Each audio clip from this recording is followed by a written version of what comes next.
ஒரு நாள் அல்லாவின் தூதர் ஸல்லல்லாஹு அலைஹி வஸல்லம் அவர்கள் ஹாரிஸ் இப்னு மாலிக் ரதியல்லாஹு அன்ஹு அவர்களிடம் நீர் எப்படி உள்ளீர் என்று கேட்டார்கள்.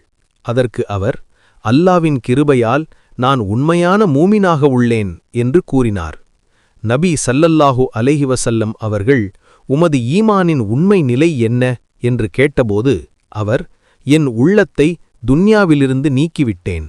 இரவில் விழித்துத் தொழுகிறேன், பகலில் நோன்பு நோற்கிறேன். என் இரட்சகனின் அர்ஷ் என் முன் இருப்பதைப் போல உணர்கிறேன்.